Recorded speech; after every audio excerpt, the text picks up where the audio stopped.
Hi, my name is Anne McElhaney. And I'm Phelim McAleer, and welcome to the Anne and Phelim Scoop. We are more than 6 months into the 2-week government lockdown. Nothing more permanent than a temporary government measure. So when next time they tell you it's only going to last 2 weeks or 3 weeks or 4 weeks, remember the lockdown. Hope you had a lovely Labour Day weekend. We visited friends in Montecito. Not Harry and Meghan. Shockingly, they haven't invited us yet. And Phelim's a subject. I am a subject. It's kind of weird. But we went and saw friends. But I am a disloyal subject, I suppose. A disloyal subject. But we went and visited friends up there and we had this really weird thing like on Sunday night. So on Sunday night it was 104 degrees at 10, like after 10 o'clock at night. And as Phelim was saying, that's not unusual. If you're listening to us from Arizona, you get that all the time. Yeah. It's very unusual in Southern California. And it had this like really warm breeze so that when you opened the door, we obviously had to stay indoors. But when you opened the door, like this was like opening a furnace. It was just extraordinary. And then we woke up in the morning, Monday morning, and it was just fine. You know? I have to say now, it's tough operating in this weather. We're not really catered for it. Yeah. If you hear a gentle hum in the background, that's because for the first time this year, we have put on our air conditioning. In fact, we had forgotten we had air conditioning. We only had the air conditioning in one room, in the podcast room. This is Southern California. I didn't even know why the guy put it in, I suppose for days like this. But really, it's not, if you live by the beach in Southern California, it's not worth your while putting in air conditioning. No, because it's so few days. But thanks be to God, we have it today, I have to say. But just a reminder. Just a reminder. But this has been quite the year, exactly, because we've had the murder hornets. We now have this kind of freak weather events. And obviously we have a plague, and that is to mention the virus, by the way. So we have a daily podcast called The Daily Virus, which you can find on any podcast platform. Just look for the Anne and Phelim Scoop Daily Virus, where we update people on the latest news, views, advice, and complete, utter madness of the pandemic of 2020. Can you believe this? We'll be looking back on this forever. Somebody said something funny, I thought it was very funny recently, that 2020 should be used as a swear word.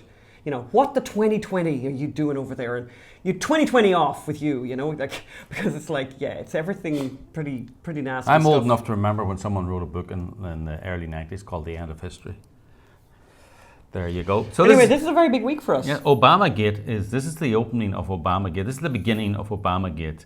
We've been secretly preparing. In fact, the reason I'm sounding hurried now is because I have to go to the airport to pick up a person, an undisclosed person, and bring them to an undisclosed location. We are on the verge of announcing what the ObamaGate project is. And just to give you a little hint, it's another great week, or it's a big week for someone else, not disconnected to the ObamaGate project. Peter Strzok's memoir came out today. This is the FBI Lovebird. Peter Strzok, you'll remember, he was having an affair with Lisa Page, the FBI Lovebirds. We did the play on them. That's how we met President Trump in the White House.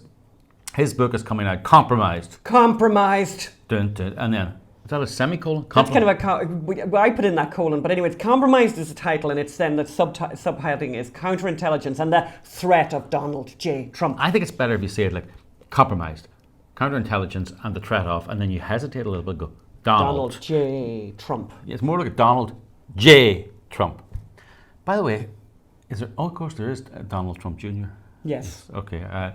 So, anyway, this is the teasers. We'll be talking about that later. We'll be talking about that a little later. We have a very wonderful recipe today for Bailey's brioche bread pudding that I'll be cooking later on the patio, or at least I'll be preparing it later on the patio, and all of that, and you can see that. But also we'll be joined today by the columnist Miranda Devine from the New York Post to tell us all things New York and what's going on in the crazy city.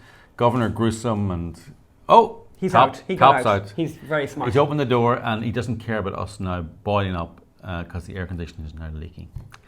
That's cats for you. By the way, top pro tip. We are cat amateurs. We really are. Right, so we went up to visit our friends in Montecito. We're going to be gone 18, 20 hours, not 24 hours. We thought, let's leave out food for them. Let's leave out food for them, water for them. Water all over the place. Water all over the place. However, I made a couple of amateur errors. Amateur error. I brought really nice food. Sort of gourmet, high-class cat food. That they hadn't eaten before. That they'd never eaten before. So I changed their diet. Then I thought, I don't want them eating the nice food and leaving the dry food around. So I put the wet food in and poured the dry food on top of it. So they had to eat the dry food to get to the wet food. So I suppose they gorged on it. Because they really wanted to get to the wet food. And the wet food, their stomachs weren't used to the wet food. So let's just say we came back to quite a lot of offerings. Now, the one good the thing, heat. oh yeah, the one good thing was that they didn't have access to the bedrooms. But I can tell you that there were offerings up all over the place. Oh no, and we're still finding them. We're still finding them. Yeah, we won't get into that. Well, we have actually got into that more than we should have. Well, as long as we don't get into it around the food section, around the. Let's not do that. But Phelim, first of all, this is a really big day for Peter Strzok. So tell us what. So his book is out. No, I mean his book came out. I have just got it on my Kindle because, and that's very interesting.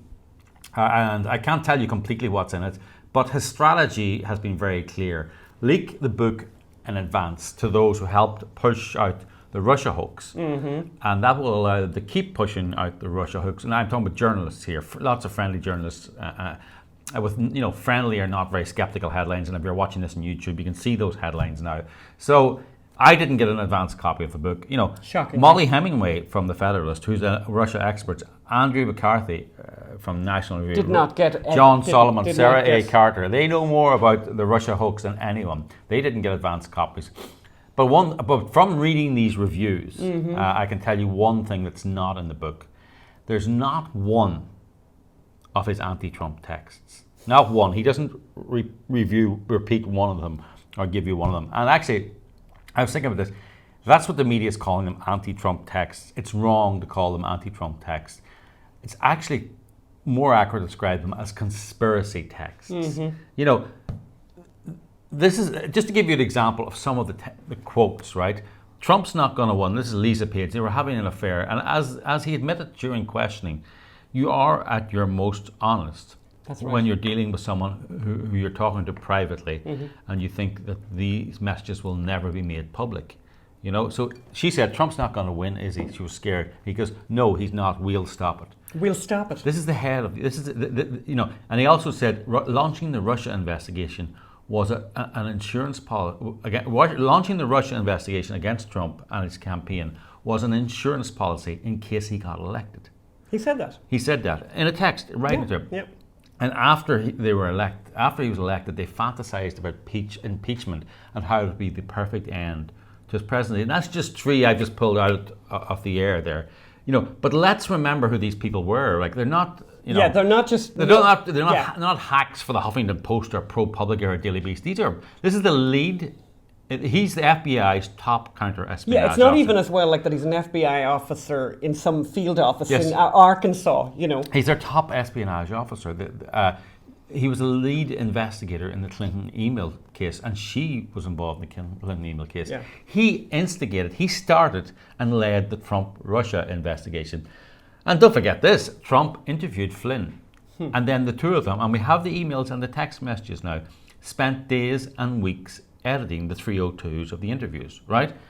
And let's just, for those of you who don't know what a 302 is. I think it's good for you to explain what that is, Phil. Remind us. It is supposed to be the verbatim record of interviews. The FBI does not record interviews. It's such unbelievable. Like, what, is that technology too much for them? So they take notes and then they type them up afterwards, and it's called the 302, right? Okay, that's what they do. But why would you spend? I mean, the emails and the text messages are there. And she actually gave him hell at one stage. This was the beginning of the end of their relationship. I think towards the end, she was saying this 302 is useless, and he said, "I've spent weeks polishing it. From the previous person I got it. This is supposed to be a verbatim, and they're re-editing and re-editing. Why would you need to re-edit and polish a verbatim record of an interview with someone if it wasn't to manufacture a perjury case?" And that's what they did with Flynn. So, and then, if you need it, these two conspirators were on the Mueller investigation. And he thinks that he doesn't owe the public a chance to read the text messages they sent and an explanation for those text messages. He tried to explain them during congressional testimony. That as you see in the FBI Lovebirds play we did, that is more humorous than anything. But shame on Strzok for not giving the full picture. But actually, shame on the media for not calling him out on it. Not one of them criticize. There's mild criticism, perhaps, or they note it, but none of them say this is ridiculous. No. This is appalling. The most serious kind of criticism that I saw, and I just looking at stuff today and over the last few days, was that he says, I'm not really going to get into my relationship with Lisa Page because it'll be unfair in my family. Well, buzz off, by the way, sorry. You're no longer a private citizen because you've come out and decided to do your memoir. Yes. And it's a rather significant, it's not like he had an affair, by the way, with some randomer. No, he had an affair with someone who worked with him in the FBI. And conspired with him. Conspired with him. So, spare us the sparing of your family, by the way, because you should have thought of that a bit earlier, by the way. And no, that doesn't wash. No. That was the nearest thing, by the way, that I saw to a criticism, and I think that was NPR that managed to mention that he didn't mention that he was having, much about the affair or anything about the affair, I think. So that brings us on to ObamaGate. We're about to announce it. We're not ready just to announce it yet, but it's one of the most exciting projects. Some great names. And as I say, I'm rushing away. I'm just looking at the clock here. I'm rushing away to pick someone up at the airport, someone to bring them to an undisclosed location. Yes. If you want more details, go to ObamaGateProject.com. Sign up for the email, and you'll be one of the first to know. ObamaGateProject.com. So well organised, aren't we, Anne? Very much so. But you can also go and you can write to us at unreportedstoriesociety.com, the unreportedstoriesociety.com. But we talked earlier to Miranda Devine. Miranda's a journalist based in New York, Australian. You'll hear her bio when we introduce her. I talked to her. I was on an undisclosed location. Actually, I was in North Carolina with where the Vice President and Marjorie Denelfenster were launching Marjorie's wonderful book, and we'll be talking in a later scoop to Marjorie Denelfenster, the president of Susan B. Anthony List, about her book Life is Winning. But right now we're going to go to this interview that Phelim did earlier with Miranda Devine. Let's listen to that now. We're joined today by Miranda Devine, who is a columnist with the New York Post. Just to give you, we've interviewed Miranda before.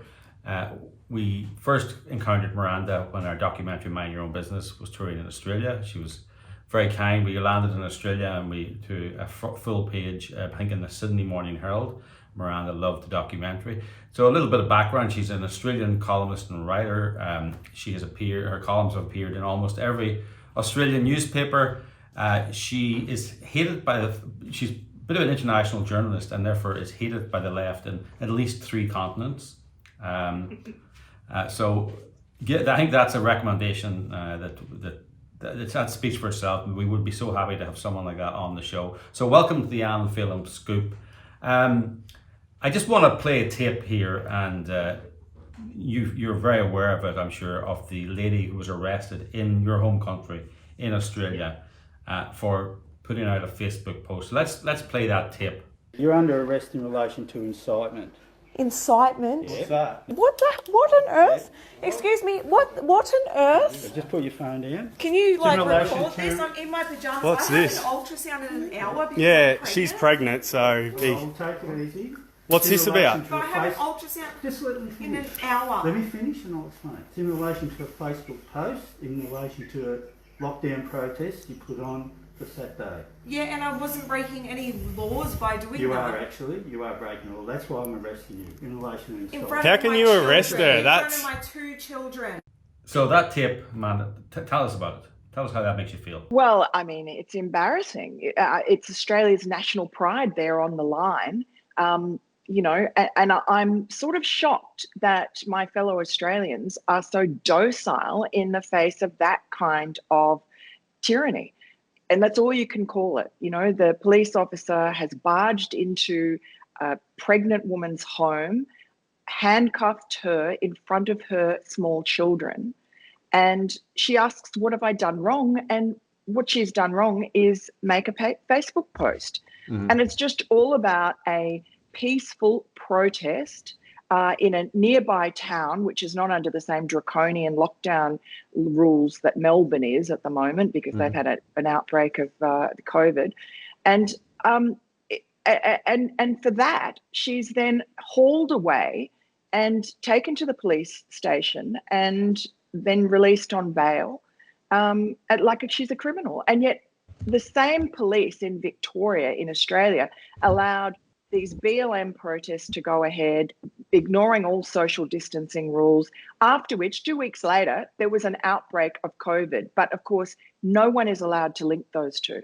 There's the aspect of this is ridiculous that you are arresting someone for organizing a protest against government policy. You know, that is communist. Then there's the selective enforcement. So if you protest and it's accepted by the minority left establishment who seem to control everything, then you will not be arrested. And I believe the police chief has apologized for the optics, and he said bad optics. And to me, there's two things with that. First of all, police officers shouldn't be concerned with optics. If the arrest is justified, then to hell with the optics. Every arrest is a bad optic. It's a human being. But the second thing is, and I think Mark Stein made this point very well, the optics were the point. They were sending out a message. This is what we will do to a pregnant woman. So men out there, this is what we will do. We have no mercy. This is what you can expect. But, Fallon, the really sinister part about this is that the Victorian people have accepted it. If you look online, they are more critical of the pregnant woman for being a so-called COVID idiot than they are of the police or, in fact, the government. I mean, this very left-wing socialist premier, Dan Andrews, who in fact was the only premier of all the states in Australia to sign up with the CCP on their Belt and Road initiative until the Prime Minister, who's a Conservative, stepped in and stopped it. But this man is presiding over a police state on the pretext of a COVID, re-emergence. And it seems that he is being supported. He will be elected again next time. He has little to no opposition, has to be said, but still there's really no outcry from Victorians. The outcry you're hearing from Australians is not from the people in that state who are like, they have battered wife syndrome. Yeah. It's from external Australians and from Americans. I mean, Australia has been relatively unscathed by this virus, hasn't it? Yeah, I mean, the viral problems there are still in the thousands. And, it was a bit scary at the beginning. And because it's an island continent, they were able to shut down the borders, which they only did, have to remind everybody, after Donald Trump stopped the flights from China, which he was criticised for as a xenophobe. But that actually gave the green light to the Australian government and other governments like New Zealand to actually do the same themselves. And that really saved Australia a lot because there are so many Chinese students that were just about to flood in and they were stopped at the border. So, and Australians never been in any sense overwhelmed, the hospitals or the medical system, which is very good. So, it's been managed extremely well. And in every other state other than Victoria, people are able to go about their business, better than you can in New York. There's indoor dining. You can go to a bar in, smaller numbers. And it just seems that in Victoria, where they had the most draconian police state sort of crackdown on their citizens, they also paradoxically had the worst COVID outbreak. I think something like 80% of the deaths in Australia have come from Victoria. 80% of the 90% of the nursing home deaths, the elderly. So, it's not like draconian crackdowns actually keep you healthy. What is it with these sort of far left socialist leaders who are the most draconian of lockdowns but have the most deaths? I mean, de Blasio and Cuomo, where you are now, you're in New York, and de Blasio is your mayor and Cuomo is your governor. They're heroes in the media, but have they done anything right? No. I mean, right now, the infection rate in New York's just hovering around 1, which is pretty good. But that's because New Yorkers are being sensible. It's self-policing. Everyone wears masks. Everyone's pretty much social distancing. But everyone goes about their life. You pretty much cheek by jowl with other people in this city. But Mayor de Blasio refuses to allow indoor dining, even though it was supposed to be part of this phase 4, the final reopening. And he was actually quite honest the other day for his reasons. He said, indoor dining, restaurant eating is actually a pastime of the wealthy. And so I'm in no hurry to let it keep on going, forgetting about all the thousands of restaurant workers who are without a job and are now lining up in Queens at soup kitchens, literally, which is exactly the way the left like their people. They like them, hungry, dependent on them, desperate for food, and complete supplicants to the state. I mean, that's worth reminding you. That's what de Blasio said. He's in no hurry to open up restaurants because indoor dining is the hobby of the rich. And I think we've had this in California. There are these, phase 1, phase 2, phase 3, phase 4, and suddenly if there's enough politics or enough pressure from the right group or a way of getting back at Trump, they'll just say, see that thing that's in phase 4, we're actually going to move it to phase 1 and we're going to jump forward to phase 3 for that sector. There is no science to this. No, it's all about keeping people as miserable as possible until November 3rd. That, to try and tamp down the economy, make sure that Trump can't boast as he has been. I mean, it's very hard to tamp down the economy because it's actually roaring back to life. But that obviously gives Trump a fantastic weapon to use during the election campaign. And it's the last thing they want. So all these Democratic governors they do not want New York. Governor Cuomo and de Blasio do not want New Yorkers having fun. They want to crush fun and joy. They want more people to be slitting their wrists. Is there any semblance of normality in New York now? Tell us what it's like there at the moment. Look, there is. I've got an app on my phone, the Citizen app, which tells you about the crimes nearby. So if I just went off that, I would never leave the front door because there's, shootings a block away, knifings, muggings, and certainly the streets have more of an air of menace. But I'm in the sort of Hell's Kitchen area and it's quite lively and vibrant. Our street has actually been closed off for outdoor dining and there's a really festive atmosphere there. So, there are more homeless, fewer tourists, and some pretty shady looking people around after dark that you cross the street to avoid. So you don't feel as safe as you used to, but I must say that sort of feeling of menace in the city was already evident back in July when I first arrived. And having lived through the bad old days of pre-Giuliani New York in the 80s and 90s, I recognise that feeling a mile off. And it's all to do with de Blasio and Cuomo and the New York legislators in Albany who have, they've fallen in for this criminal justice reform, so-called, which is all about, cancelling cash bail, about making it easy, emptying Rikers Island, allowing all the criminals and the crazies out onto the street, and just making life and your sort of daily lifestyle for New Yorkers much more unpleasant. And the end result of that is that New Yorkers have left. We were in the Hamptons just a couple of weeks ago, and there are, everyone's prepared for the summer to just keep on going at hot fever pitch all year. And schools, pop-up schools have started up there for all the families that aren't coming back to Manhattan. You see U-Haul trucks leaving the Upper West Side and Upper East Side every weekend. And I think it's not just de Blasio has been mismanaging this situation. I think it's a deliberate, forced decline. And you see his proxy, the left-wing proxies in the media, in The Guardian and so on, writing about how wonderful it is that New York is going to be affordable again because they've driven down real estate prices. So you're saying that this decline started before COVID, because we were reintroduced to you when we were in New York covering the Weinstein trial. And we were there for 5 or 6 weeks. We left New York, I think, on the 28th of February. So really the last couple of week or two of normality. But what you're saying, and by the way, we felt it too, that New York had got more grubby, no doubt about it, than what it used to be. I mean, and even you saw it, and I mean, one thing we noticed is we spent a lot of time at Starbucks because for Wi-Fi, and just when you're a reporter, that's where you spend, because it's somewhere you can sit and focus and do your thing, and there's Wi-Fi. And I mean, in the end, we were trying not to spend time in Starbucks. They were so grubby and so horrible and so awful. And you're right, there was a decline setting in before COVID.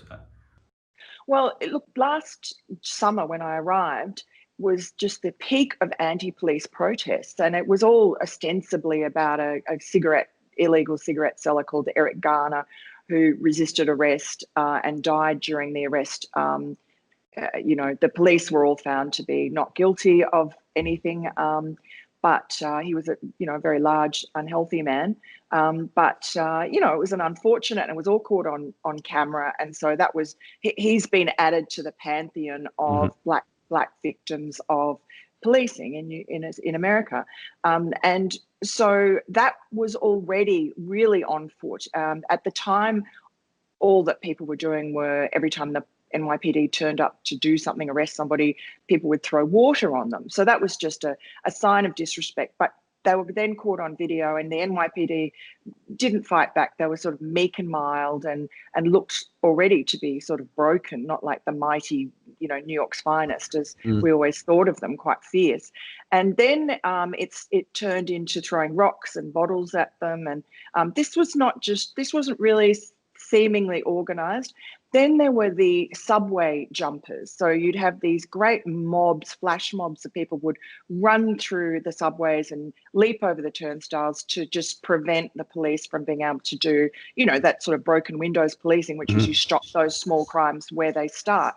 Sort of systematic way of softening the morale of the NYPD for what was to come. Is there a medium term and a long term future for New York? I mean, will New York bounce back? My past experiences of New York is that it's incredibly resilient, and it always manages to bounce back. And it might not be the same people. You might get new people coming in. They're always attracted to, the buzz and the energy and the people of New York. You see these green shoots all around, and I am so heartwarmed when I see some, a poor, just a small restaurant, not a fancy restaurant, but a small neighborhood restaurant that's gone to inordinate lengths to make their tiny little patch of the sidewalk look appealing and attractive, and they've spent money on it. So, there's that sort of thing, and New Yorkers want to embrace that and will sit in the rain at these outdoor places to make the place feel alive. So I think, my gut feeling is that everyone always counts New York out, and it will come back. But there is that added element, which is that, people don't actually have to live in New York anymore because of the internet. They've found that they can go and live in the Hamptons or in Connecticut or New Jersey.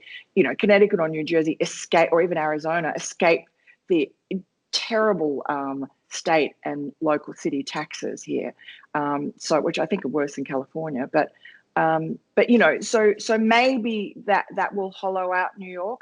But I can't see the trajectory in terms of crime improving in the near future, because once you've taken that genie out of the bottle, once you've sort of damaged the morale of the NYPD, those people retire. There are a lot of people just hanging out for their retirement or retiring early so they can get out on their full pay. And who's going to want to become a police officer in this environment? So without law and order in this city, which is really Gotham, I mean, it really is like the Batman depiction of Gotham. You've got all sorts of creepy crawlies coming out of the sewer, and there's no one there to put them back again. There's no Batman. There's no NYPD. So I think it's going to be, last time, what was it, 70s, 80s, 90s, took, 30 years to get the place back shipshape again. And you need a Giuliani, and you need some pretty brutal policing to happen in the meantime. And I think it'll take a sea change. I think there's going to be a lot of suffering before people wake up and realize they have to do that. People don't realize, and it's sort of counterintuitive. Rising crime is a political issue, not a criminal issue.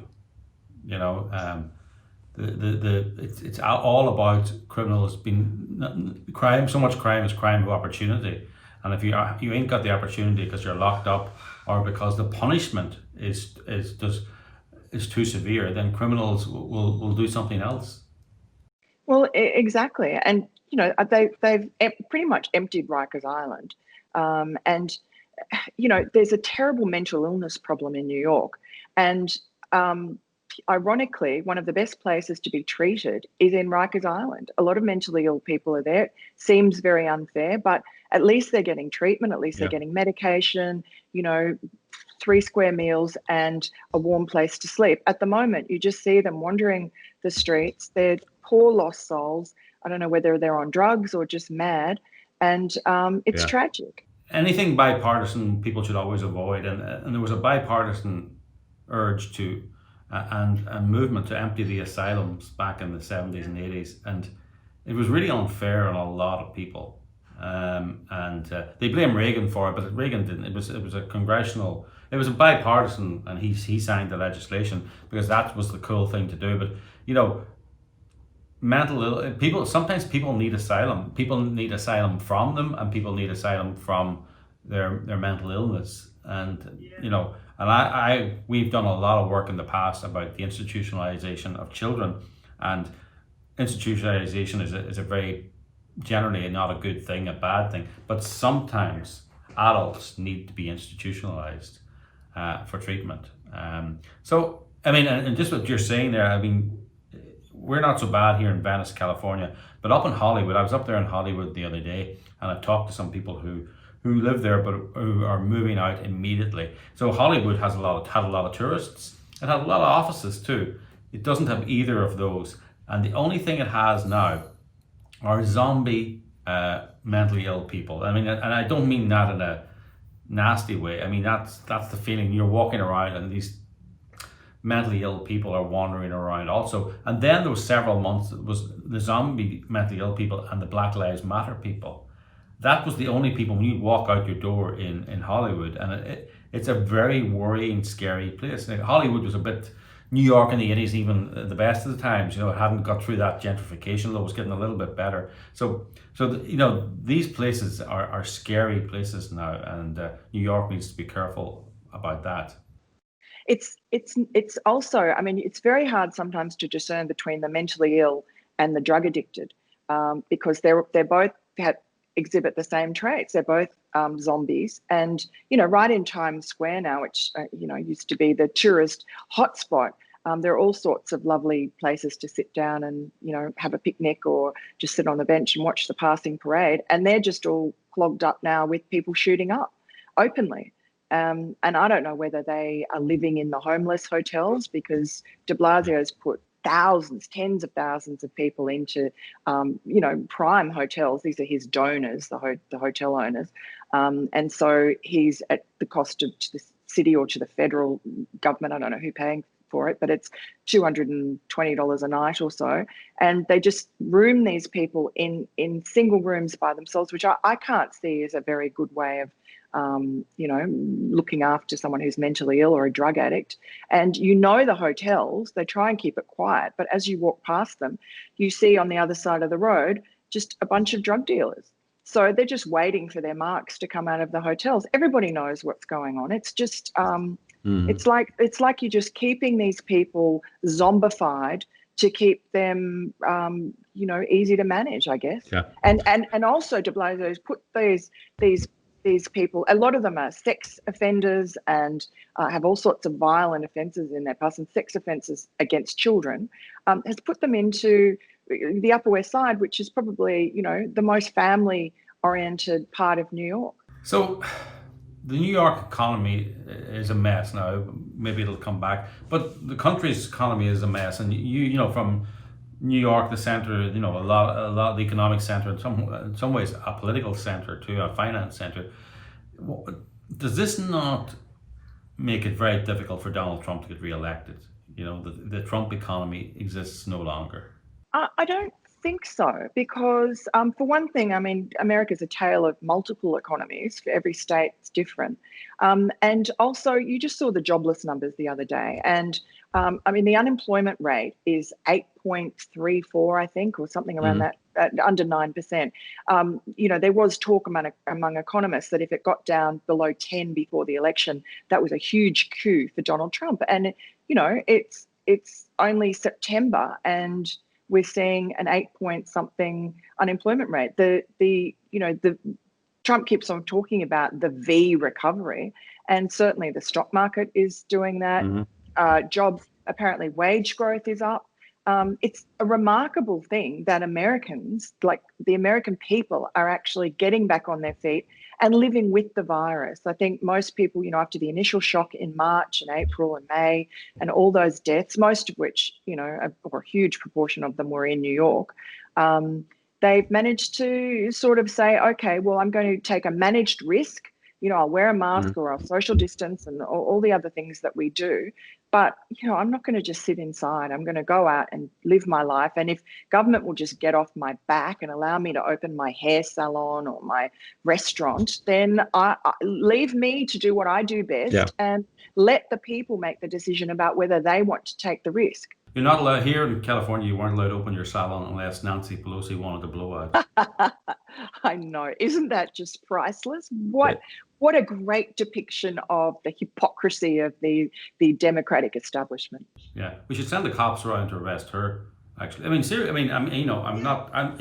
Why not? I mean, if you can be arrested for a Facebook post calling for a protest, surely breaking the law by going for indoors for a hair salon appointment.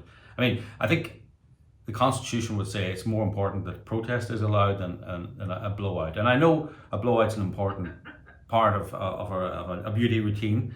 But I think a protest is possibly more important for the health of the nation and the health of the Constitution. You talked there about de Blasio and Cuomo and New York having the majority of deaths. It is important to remember, that China lied about this virus. The virus came to the West Coast and to the East Coast, but the majority of a lot of the deaths in America came from New York, New Jersey, Pennsylvania.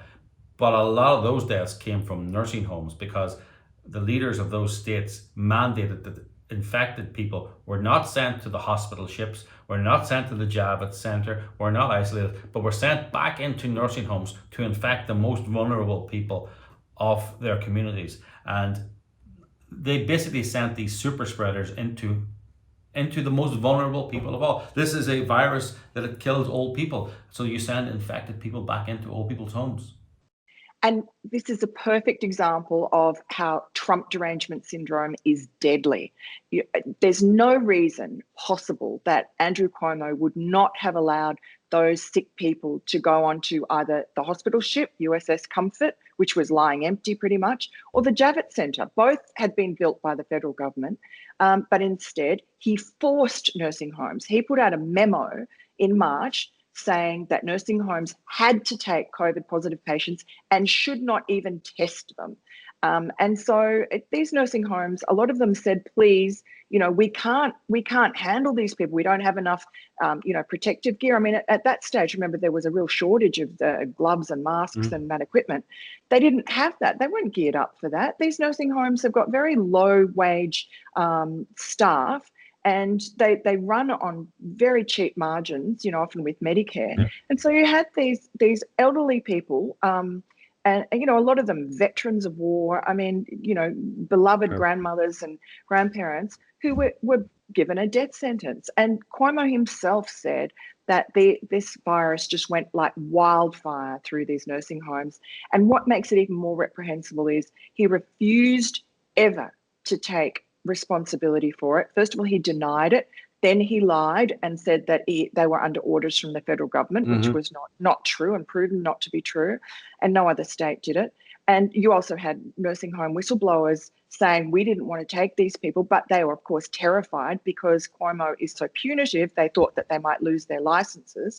Then what they did was they decided that they would stop counting nursing home residents who died in hospital. So the numbers, I think now the official number is like 8,000 or something, and the real number is probably double that. Yeah, that's right. They changed when they realized that all these people were dying in nursing homes because or from nursing homes as a result of their policies. They then said, if you die in hospital, you're not a nursing home patient anymore, you're a hospital patient.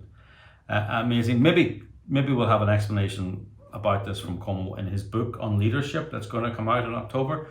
He's fighting this disease, but he has time to write a book. There you go. the self-congratulation is unbelievable. He even commissioned a poster of himself and the great job that he did surmounting the COVID mountain.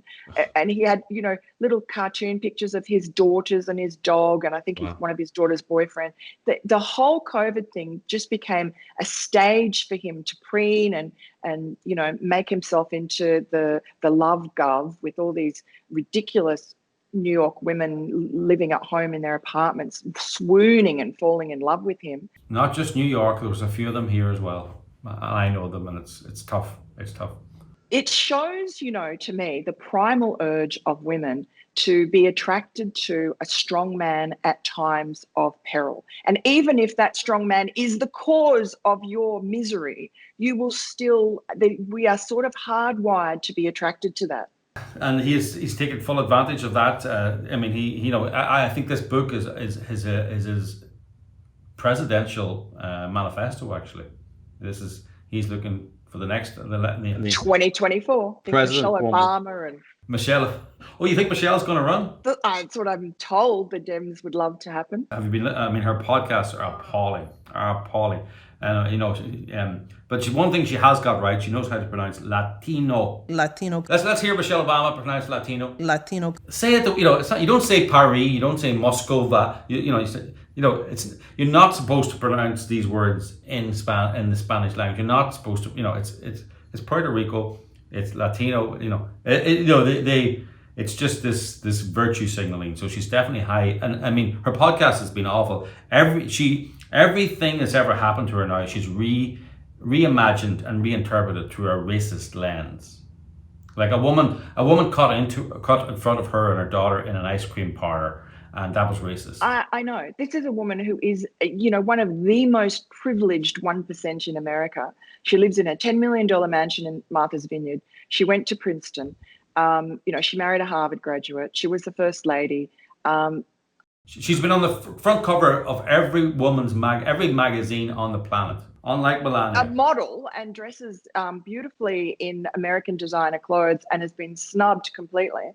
But apart from that, you cannot get anyone more privileged than Mrs. Obama, and yet she's now crying victim. And you just think to yourself, if there was such a big problem after your black husband was elected by the American people, why didn't you say something?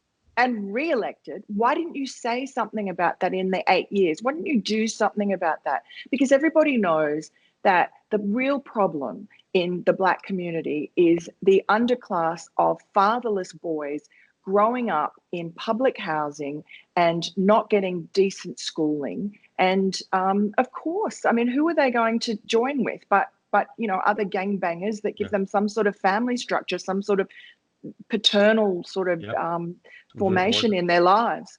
And so that's the problem. Anyone who has any sense on this issue, whether it's Thomas Sowell or Leo Terrell, they talk about the problem of fatherlessness. And, it's not easily fixed, but you could start by ensuring that inner city kids did not have crappy schools.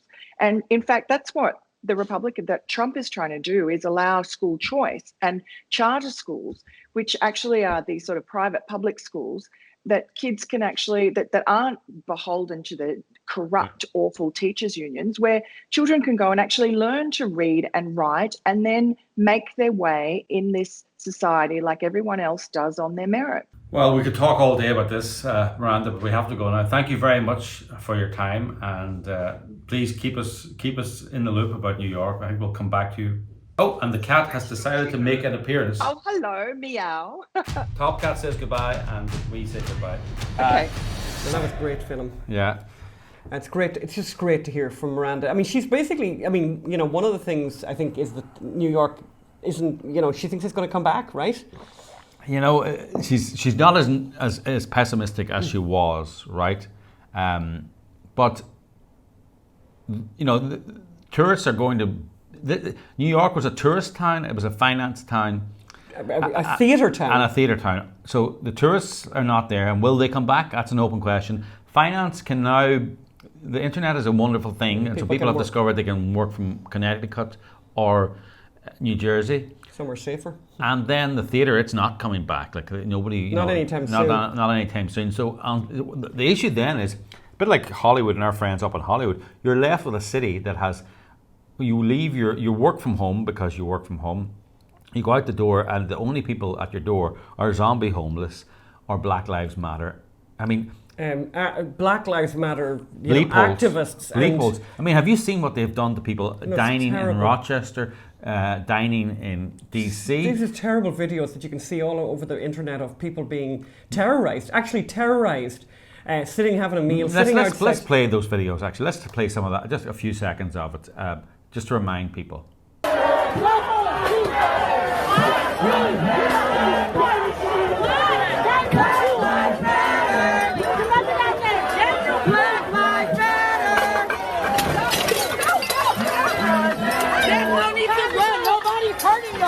I mean, that's just one clip of one, but it's happening all over. And so this thing of opening your restaurant outside, who's going to want to eat in New York or DC or any of these cities now? So she's less pessimistic than she was, but New York still has a lot of work to do, and it needs to. And then of course they're not prosecuting crime anymore. No. They're defunding the police. Yeah, they're moving 600 homeless, addicted men into the Upper West Side, into 3 boutique hotels. Yes, and that's only the start. That's only the start. What could possibly go wrong? And you've got a mayor who says, "Oh, eating in restaurants is only for the wealthy." I mean, this is not good. Terrible. Talking of eating in restaurants. Talking of eating in restaurants, so our lovely friends took us out for dinner up in Montecito, but we decided we would Can I just say one thing? We talking of really bad mayors. On Monday there. The mayor of LA, Eric Garcetti, he tweeted this. It's almost 3 p.m. Time to turn off major appliances. Set the thermostat to 78 degrees, or use a fan instead. Turn off excess lights and unplug any appliances you're not using. We need every Californian to help conserve energy. Please do your part. Flex alert. We are suffering, and I don't want, we are enduring blackouts at the moment here in LA. And this is what happens when you've got these leftist mayors who embrace green energy to run a city and find out when the pressure's on that green energy cannot run a city. So de Blasio's the same, Garcetti's the same, people are leaving LA hand over fist, but it doesn't seem to make any difference. Sorry, I just wanted to throw that in. Tell us about the bread and butter pudding, which actually I think is your best yet. Oh gosh, that's very kind of you, Phil. So you can see me making it here. I prepared it outside on the patio, as you can see, because it was so hot in the house. I thought, and we luckily didn't even have to cook it here because we took it to our friends and cooked it there. By the way, great idea to do that. And if you've got your car, the AC on in the car, it's not going to do badly. But a full loaf of brioche bread, I had to buy a fresh one, which was a shame. What you want to really buy is a stale one. And what you can do though to make it stale is take out all of the slices, separate them, cover them with one, like with a food umbrella or whatever, some kind of covering. So you want to have the brioche bread be as stale as possible, which means like that it's just dried out, basically as dried out as possible, because then it's going to soak up the custard. And then use tons of butter, basically. They say, something like 4 tablespoons. I don't measure it, because basically you're going to butter that bread. You can see me doing that, butter that brioche. And then for your custard, you're going to use, I think it was 6 eggs, I used 3 cups of heavy cream, 1 cup of whole fat milk, a wallop of maple syrup, which I know is a technical term, but you can see how much I used there, a half a cup of brown sugar, and 2 tablespoons of Baileys.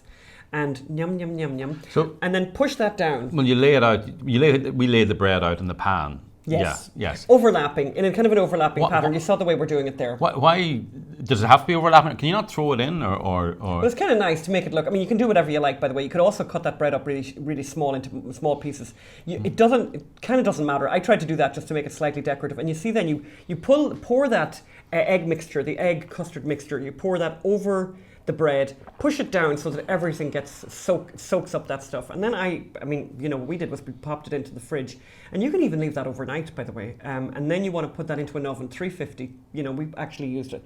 And they said they wanted their oven at 400 because it's an old oven. They said it's an old oven. But basically 350 for about 50 minutes, you know. But you check on it, I don't know what your cooker is like, but for me it definitely takes pretty much the whole hour.